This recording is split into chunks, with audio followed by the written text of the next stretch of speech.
hell is gonna pay $19 for this software? Like, don't do it. What are the top 5 best free apps for creative entrepreneurs in 2021? In this video, I'm gonna cover the most important, most influential apps of this year to help you get your game on. Before we get started, my name's Ray. I help out creative entrepreneurs.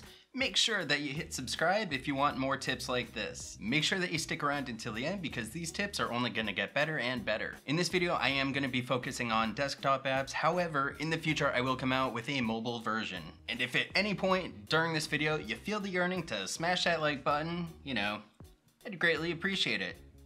Oh, did I mention everything on this list is free? Why are we kidding ourselves? I like free, you like free?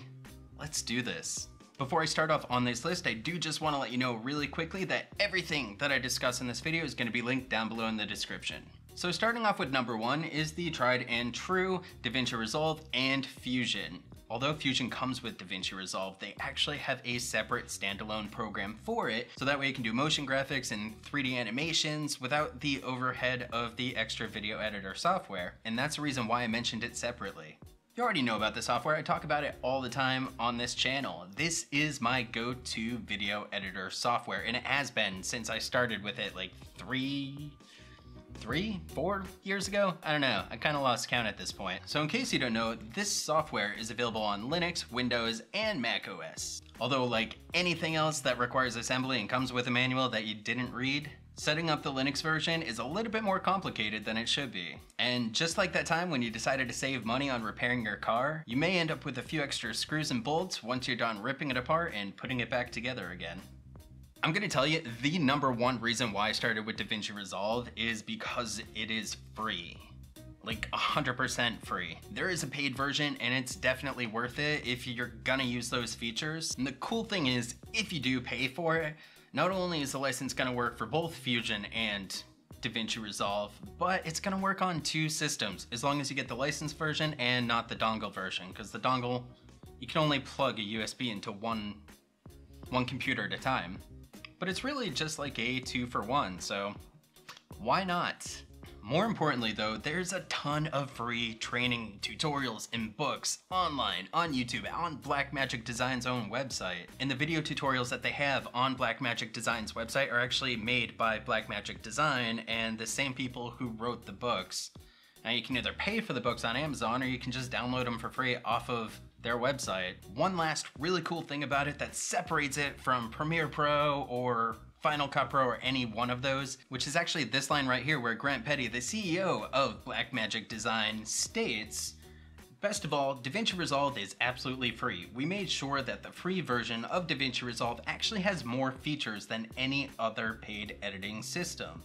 That's because at Blackmagic Design, we believe everybody should have the tools to create professional, Hollywood caliber content without having to spend thousands of dollars."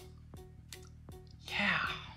Next we have GIMP, which is available on Linux, Windows, and Mac OS.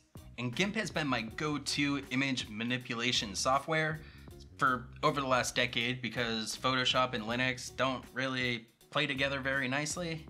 And then I just got used to GIMP.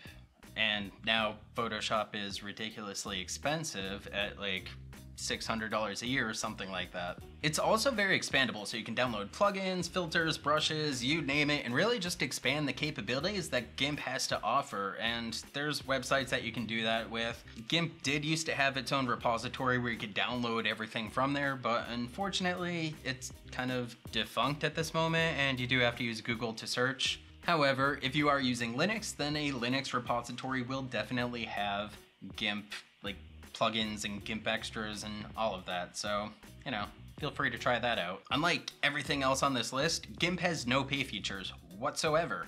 It's free. That's it. Unfortunately though, that hasn't stopped a couple of clowns from trying to charge for GIMP on the Microsoft Windows Store, which is really a ripoff. Like, look in here.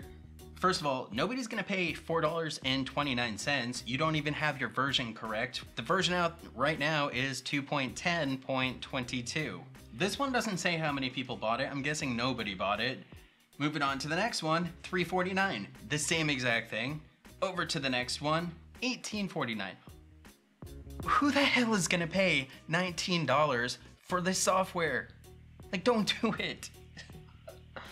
Oh my God, don't do it, please. Like, yeah.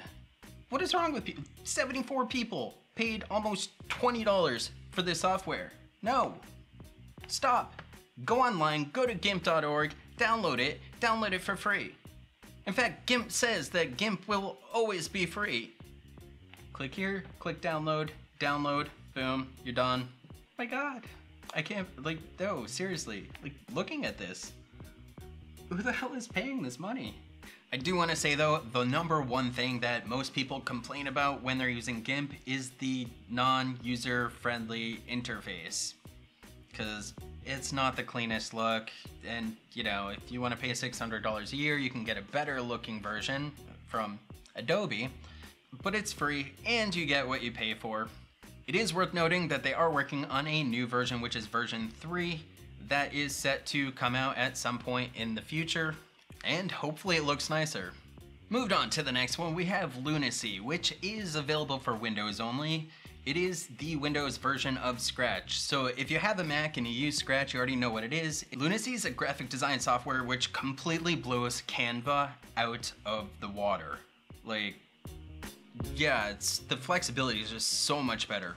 I've been beating myself up because about a month ago I found out that Lunacy is actually a thing and that it's free, and I should have known about this sooner, really. And although you can pay for the icons and stuff that they have in there, you can also use them for free versus Canva where, you know, you can use it and it's very limited as to what you can actually export from it. And with Lunacy, you can export whatever you want. Plus that, they're constantly adding new features. For the last month, I've actually been using Lunacy to design all of my thumbnails, and I've been working on a new project on the side, which hopefully I'll be able to announce to you guys soon. I'll be coming out with a video on Lunacy in the near future because it really is an awesome app and I want to explain more about it, more than, you know, you probably want to sit through this video, so. Moving on, next we have Trello, which is available on Windows, macOS, iOS, Android, web content form. For those of you who don't know, Trello is a project management software. This is the software that I use to organize all of my video ideas and to plan my content. I made a video over the summer about how I organize my content, and I was actually using Trello in that, which I'll leave a link to up here. However, this is a topic that I want to revisit again very soon. The reason why this app is such a game changer for me is because I can see exactly where each video is at in the idea process, whether or not I'm still working on it, or it needs editing, or any other process. Plus that I can collaborate with my team to figure out exactly where we are and make sure that I stay on schedule. I know which ideas are done, which ones I'm going to be doing, and which ones just need work. Next up we have Evernote, which is available on Windows, macOS, Android, iOS, and web compatible forms. There's a lot of different note-taking apps out there, so whatever note-taking app that you use, you can continue to use it. However, the reason why Evernote is one of my favorites is because the organizational capabilities. This is something that I wish Google would adopt because Google Drive is not the most clean thing, and I often find that my files are super unorganized. So if I create a new document, it automatically goes into the main folder instead of other folders, and then I have to do an extra step to move it. Like, I just don't want to do that. I want everything to be organized and easy to find. When I go into my Google Drive, I don't want to see clutter. Like, I hate clutter, I really do. Evernote gives me that ability. One of the other things I really love about Evernote is not just the ability to create different video ideas, but to also be able to create lists so I can check things off of a list. I love that feeling of just checking something off of a list. It's like instant gratification, you know? It's like, yeah, I accomplished something. The truth is though that I actually find myself jumping between Google Docs and Evernote quite a bit. I mean, Google Docs is a lot more organized as far as when you're typing out documents and everything is very structured, whereas Evernote is great if you're just trying to jot down some really quick ideas and you're just trying to go through it and you just don't have a lot of time to organize. You just pull out your phone, open Evernote, type in a couple of words, you know what your idea is, and then you can just move on from there. If you're out and about, you don't have to try and type into a word processor. Like, that's what Google Docs is, it's a word processor, whereas Evernote is just it's a note-taking app.